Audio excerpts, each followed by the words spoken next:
So I'm going to first click on school organization and talk about the implications of adopting ePortfolios for a school organization. And you'll see with inspiration when you click on something it expands it. And I'll zoom in a little bit so you can see this better on your screens. That there are implications for administrators, for students, and for teachers. And very often in schools when we adopt some new technology, we just throw it right in there and see what happens because we think that it's entirely too difficult to predict what might happen. And so we have this sort of let's mess around year, and then after that you have an adoption year, or you have an implementation year, and then after that you have an adoption year. I learned the language from some of the folks over at a conference recently, which sounds good to me. But this sort of play around with year can create backlash for the people who feel burdened by what happened. So I think it's good to have, if you have a technology committee or you have a focus committee or something, to really look at what the implications of adopting ePortfolios are going to be long-term and short-term, and begin to set the professional development and changes to your acceptable use policy and all the rest in place. Obviously, portfolios help you demonstrate state standards better. Colleges are very interested in seeing how students are doing and getting a sense of how students are being prepared for colleges. And parents, can be a really big support in this effort by seeing how their students are, getting ready for the world of work or the world of academic scholarship. So bringing them into the mix when you're doing that pre-organization work, I think, is a really great idea rather than having it thrown onto them afterwards. I had done a very, very intensive SWOT analysis. I'll put that into the chat in case anyone's familiar with the term, which is strengths, weaknesses, opportunities, threats. Where our previous district I worked in, right before we decided to turn Google Apps on for students. We turned them on for teachers the first year, and then we're going to turn them on for students. And a lot of folks were concerned about the cyberbullying and the various other things that students might do. So we had a big SWOT analysis meeting in which we said, what's the cost of doing this? What's the cost of not doing this? What is this going to help us do? How is this going to hurt certain things if we don't do something about them? And again, be proactive about coming up with strategies so that even if something goes wrong, the people who care about it can say, well, we were actually trying to figure out how to do this right, and we've done our best job, and now let's see how to fix it. I think the best way to look at ePortfolios is in the context of some kind of learning project. Here would be a possible cycle for that project, and I'm really interested, for those of you who've been doing this already, in your thoughts of how I might change or add to this vision, or how it works for you. So, you've got your teacher teaching as they are doing, and then all of a sudden there's this idea, we're going to do a lot of tech integration this time around. So let's develop a project that's going to integrate technology more, and let's use portfolio assessment as a way of looking at the student work and how much that student work reflects the learning standards involved in this project.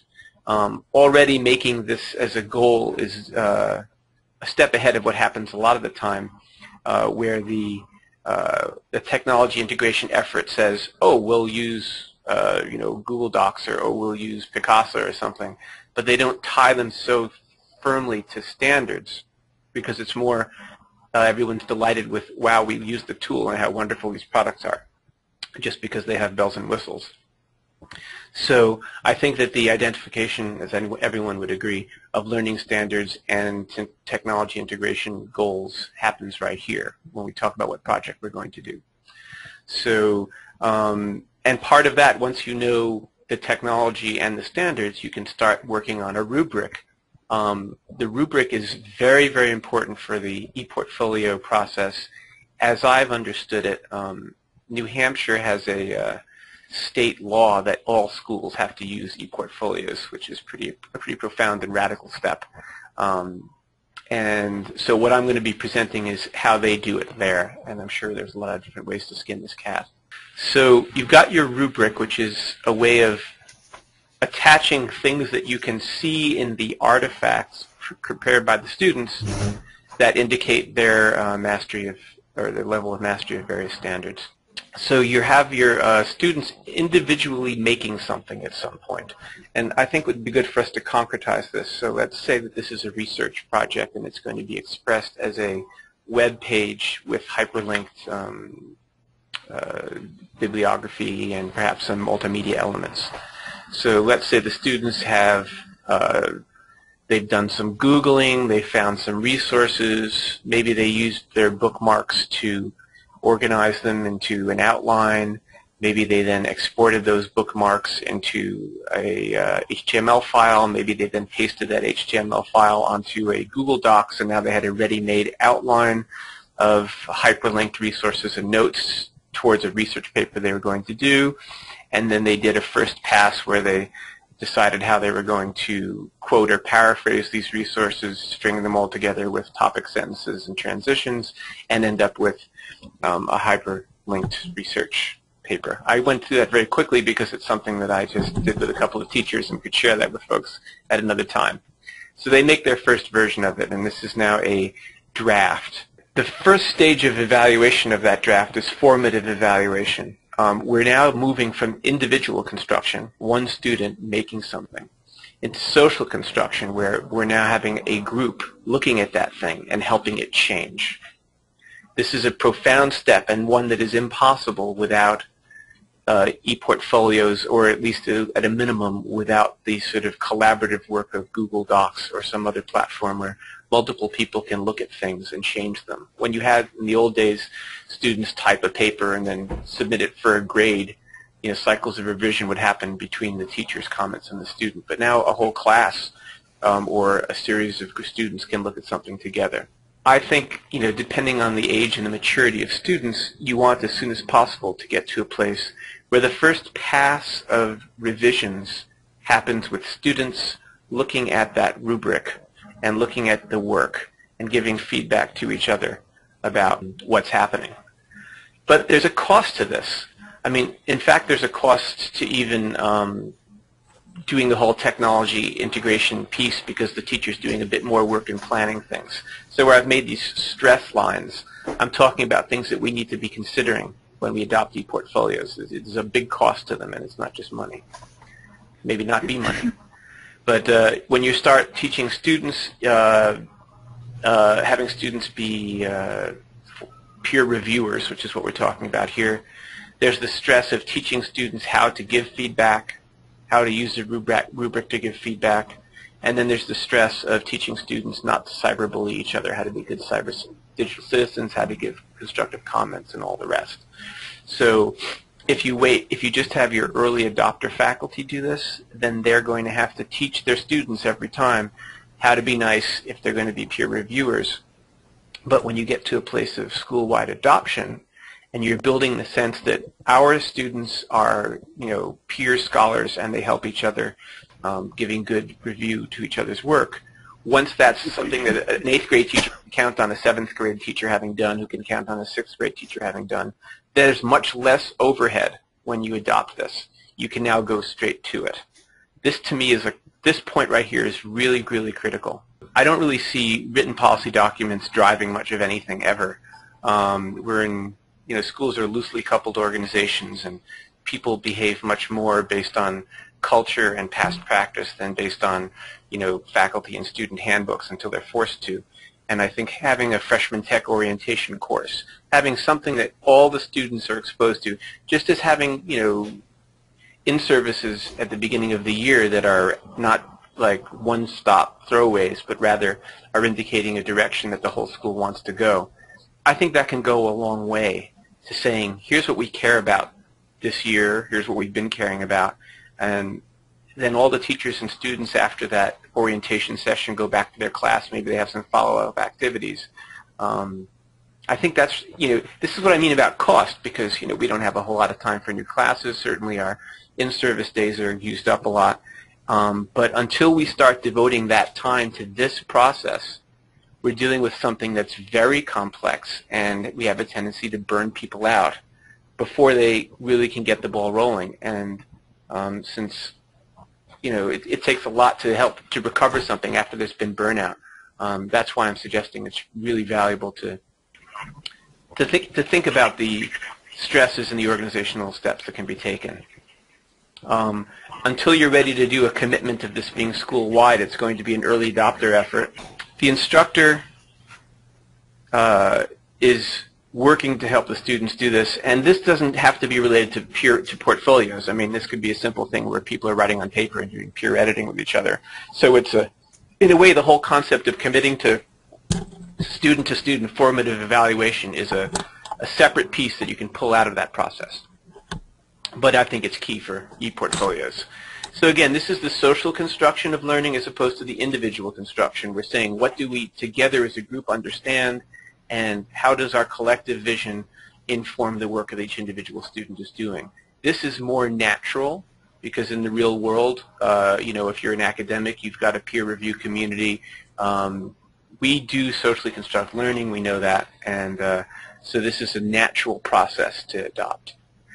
Then we move on to summative evaluation, and this step, which I think I'm going to label right now, is going to be portfolio submission.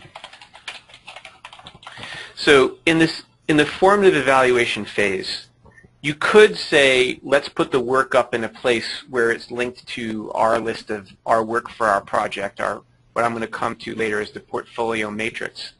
But really this could just be the students got their document in Google Docs and they've added a few collaborators and they're emailing those collaborators. I mean, this is one of the reasons why Google Docs is so wonderful, is that you can create these easy ad hoc subgroups to do these kind of things. But at a certain point, the peers and the students say, we're ready to submit this for summative evaluation by the instructor. We want to put this into the portfolio. And at this point, the work is either uploaded to a different place, or at least a link to that work is put in a different place, whatever that instructor's list of their projects are. May also be at this point linked to the student's web-based ePortfolio, if that's the way you're doing it, like Lauren's school is, if you're using some overlay tool that way. And you'd want to have one last cycle of evaluation where now the teacher looks at the work and completes the rubric, and the student, when the student submits the work, in the full version of this, and again I'm giving you a very complex implementation, you could do it more simply. The New Hampshire method says, when you submit a piece of work to your digital portfolio, you submit the artifact itself, but in draft form with the understanding that it will be editable. You submit a cover page in which you talk about this artifact, and you talk about you as a student, your learning that's been involved in it, what you think about it, some kind of sense of context and personal reflection. And you upload the rubric that was used for this artifact. If it's a rubric that is a sort of completable one that you as a student edit, delightful. But even if that's not the way this works, it's the student's responsibility to upload right associated with that artifact the rubric that they wrote it against. So it's three little pieces that go up together. And the tricky part, of course, is that depending on your technology, comments are either attached to a document, as they can be in Google Docs or Picasa. There's comments that can be attached to photos. Or the comments have to be separate files, and you need to link them some way. And the overlay tools do that. Google on its own doesn't do that. Google on its own, everything is unrelated to everything else. And the work of making those relationships is probably the most threatening aspect of using native Google apps to try to do ePortfolios. You just have so many different elements, and either you have a really crackerjack, very available tech staff to make things using fancy scripts, or it's tricky. But in any event, if you can just envision somehow that the students have submitted the work, they've submitted some comments, and they've submitted a rubric, the instructor now looks at that, does one cycle of giving feedback to the student, and then the student takes in that feedback, resubmits the work, and then we freeze the artifact. So now it never changes anymore, and now it's really a reflection of, where did we get to? I'm going to pause and ask if anybody would like to talk about any of those steps. How there's three pieces. Three ways of looking at a portfolio. The personal portfolio, which Lauren's school is very much focused on. The project portfolio, which is where you're at an early adapter level. And then the class portfolio, which allows administrators to track what's happening with teachers over time. So when the student puts their work up and submits it to the teacher, that's still their work. It's in their personal portfolio. When the teacher says, now I'm going to make a copy of that work so that I have it to look at, regarding what all the students in my project do, that's now in a different place. That's where it's frozen. And now, if the student's personal portfolio goes away at some point, that project portfolio is maintained. It's a resource to look at things over time. And then at a certain point, the teacher may take some examples of the project portfolio work. Here's something of, my best work. Here's an average piece of work. Here's an unacceptable piece of work. And put that into a class portfolio where other teachers who are teaching the same subjects or who are looking at how people did ELA the year before or the year after can see examples, because the teacher-to-teacher conversation happens when you can see student work over time, but you don't have to have all the student work there. Does that answer your question? Should I go slower? No, that's great. Thank you. Cool. And I'll just briefly run through. Here's the place where I talk about the 3 pieces of a portfolio, which I'm calling a triad because there's 3 of them. And Dr. Barrett's version of these 3. And then the idea that there's 3 phases, and then this whole concept of the matrix. And this, I'm glad that I'm here right now because it can help visualize what we're talking about. Lauren has a really good sort of personal portfolio matrix, and this is somewhat what that might look like, where this is Joe's student's website, and he's got his various projects, and he's got a link to the artifact and a link to the rubric. And because he's doing things with Google Docs, he doesn't need a link to the comments because they're actually, if it was a blog post, then the comments are attached to that post. If it was a web page, then there's comments at the bottom of the web page. If it was a Google Doc, there's comments in the margins. So you only have 2 submissions. And he's got that, so he can always go back to it, see what rubric the thing was being evaluated against, what was the thing, what were the comments there. This is a version using a spreadsheet rather than a website, and the main difficulty with Google spreadsheets is that there isn't a way to do a hyperlinked text within a cell, so you have to put the whole URL right there. You can give different colors to indicate whether the thing was finished or whether it's still in process or whether it hasn't been evaluated yet. So I'd say, yellow is in process, white not evaluated yet, green it's done. But if you're using one of these other overlay tools, it'll be much easier for folks to do that. For example, this is Sakai, and you have a little Word document icon for the document, another icon for a chat perhaps, for the comment, another icon for the rubric, and they're all each in one little cell, and there's a color scheme for what their state of readiness is. So if we're going to do something like that within a Google Apps environment, my argument for spending that extra $4 a student is that you have the ability to make these overlays and make the process less burdensome, because the more burdensome it is, the less likely people will keep it going. Here it is in a little bit more detail. The project portfolio would show each student. Where are they at? Did they manage to complete their work? Are they still in process? Are they missing something? And one of the beauties of this online method is everybody doesn't have to be at the same place at the same time. I can have a piece of work that I was doing in quarter 1, and maybe I'm still working at it at quarter 2. Like I might have gotten an initial grade in quarter 1, but I haven't yet finished the portfolio process with it. So it moves things closer to a natural way of working. Because in the real world, certain kinds of creative or academic work don't happen on strict schedules. Doctoral theses can take years to complete. This is using a Google list to see what the project portfolios are. You've got a link to the project page.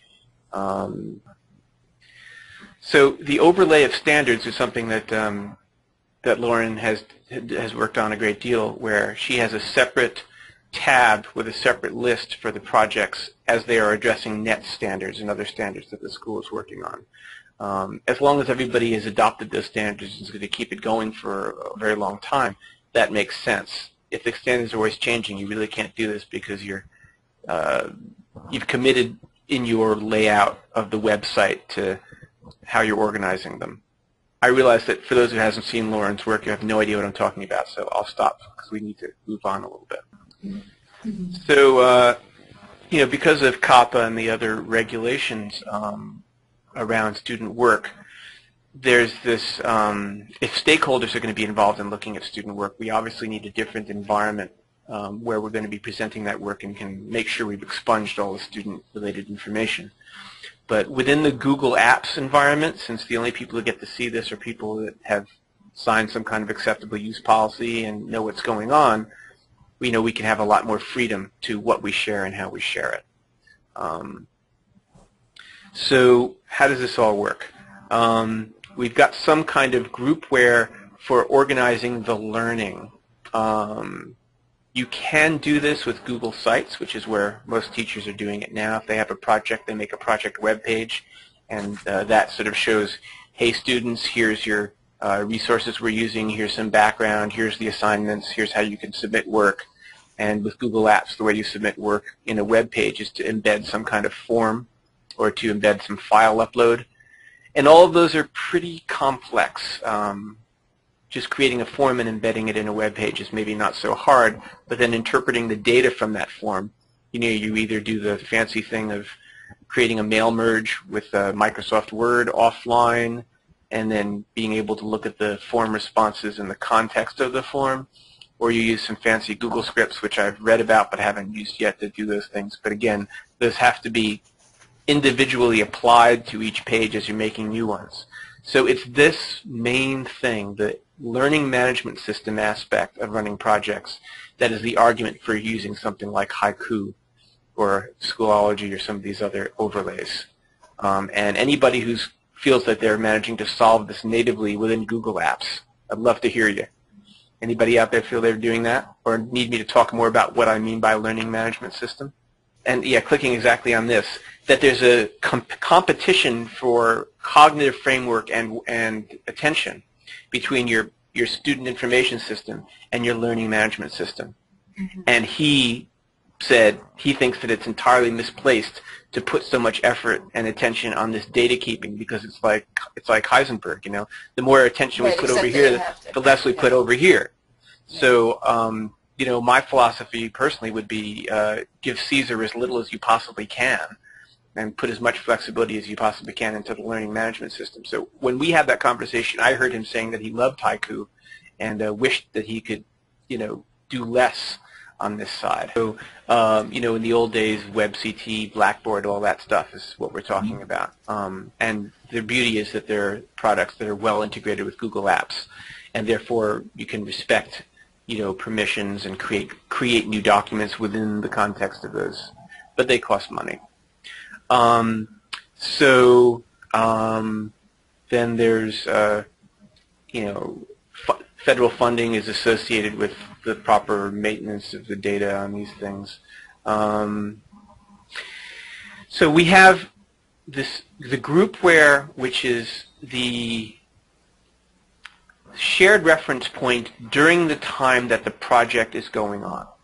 So we say, hey, class, we're going to go do a project on, protozoa, and some teacher makes a website about protozoa, and everybody's looking there, and the work is all getting put there, and that goes on for a period of time until it gets mothballed until the next year.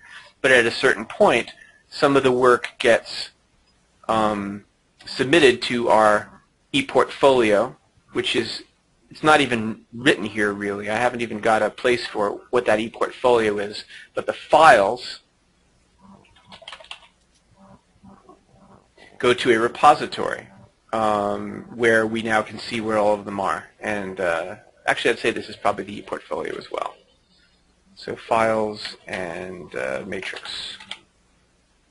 So this piece exists all the time, even when this one goes away. Even when our project, on protozoa is done, that portfolio is still there. It's the same files if you're using Google Apps, until you go to that permanent storage, at which point you make a copy of them. And that's just one solution. There are many ways. But we do have this structure here is an entirely new structure.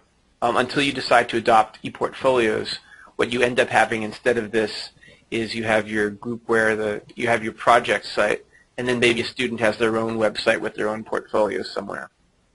So there's linking the Google Apps, which is this sort of totally disconnected, here are my emails, here are my documents, here are my groups, here are my thises, here are my that's, these big long lists of things, and trying to put them together in the context of a group project, and then trying to put them together in the process of a portfolio.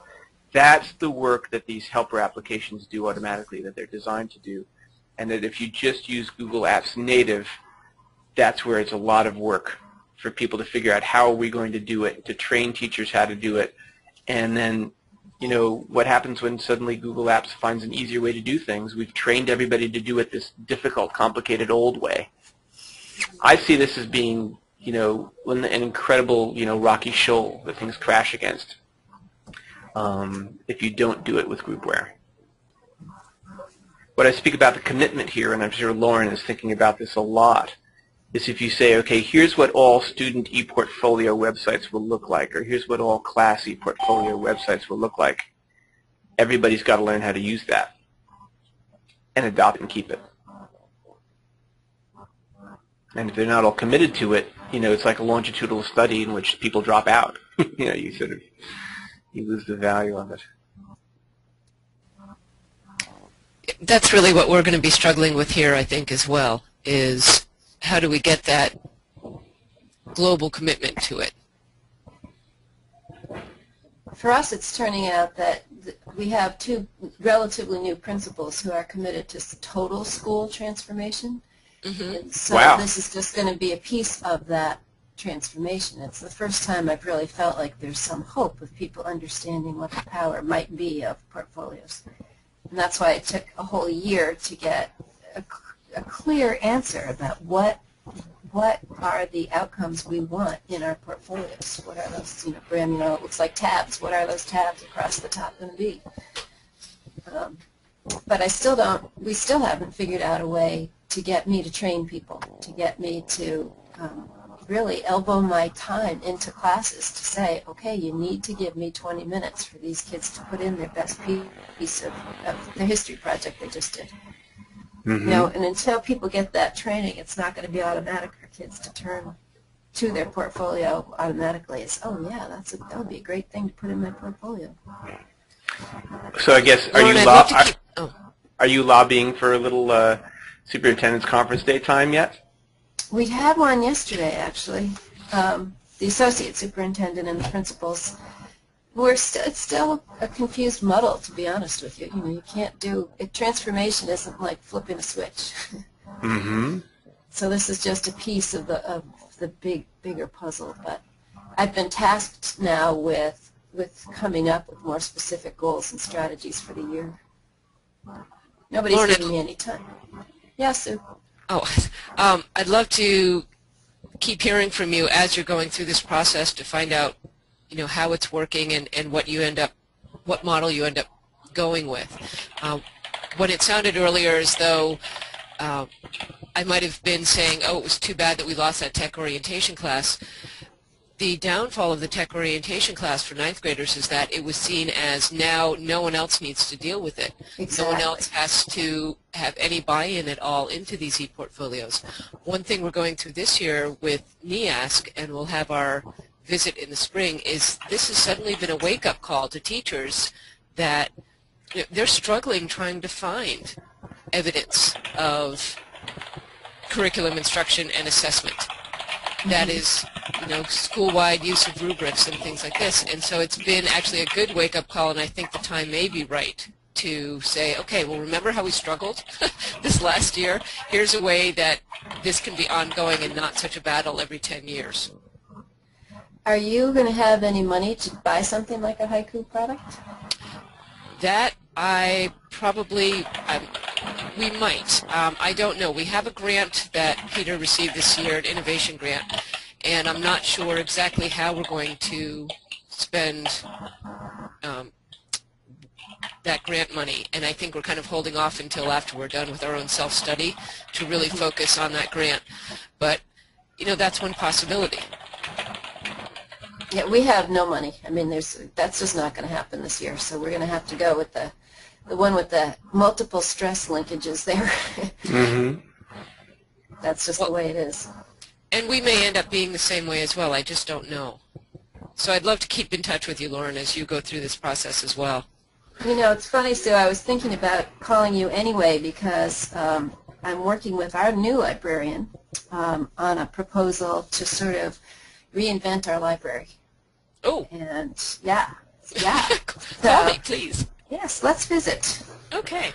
Thanks, Bram. Well, outside of you having your own little tete-a-tete, I had put in before the concept of an ePortfolio study group, which Lauren and Dan and I had kind of initiated. So, you know, as we schedule further calls like this and can hopefully get past Bram talking the whole time to us identifying as a group, hey, let's all consider one particular aspect of this and do some preparatory work so that we can move the ball forward a little bit. That can be a way of, you know, keeping track of Lauren as your efforts move forward and everybody else as theirs do. That would be great. I'd like to stay in touch. Okay, so you're in on the group, and great. I'm going to you know, make this recording available. Elizabeth McCarthy suggested that I actually just upload it to YouTube and make it available to everybody that way.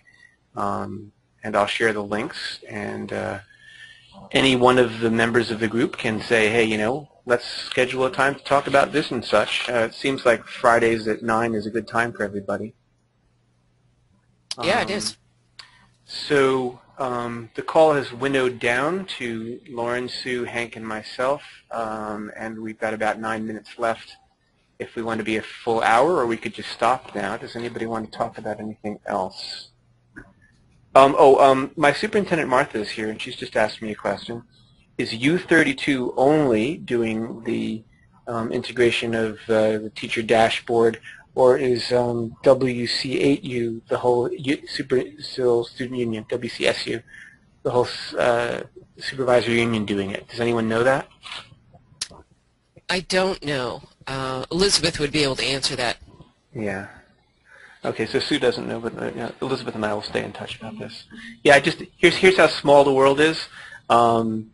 I just met Elizabeth a couple of days ago through the school IT discussion and her expressing an interest in this call, though she couldn't make it today.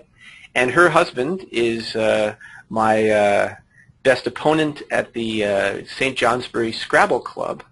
And when I say best opponent, another teacher in our school, Kevin Colossa, is the state champion, and he usually beats me soundingly. But Tim and we're in a fierce battle for dominance.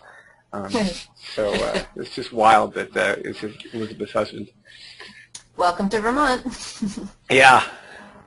Okay, so shall we say goodbye then?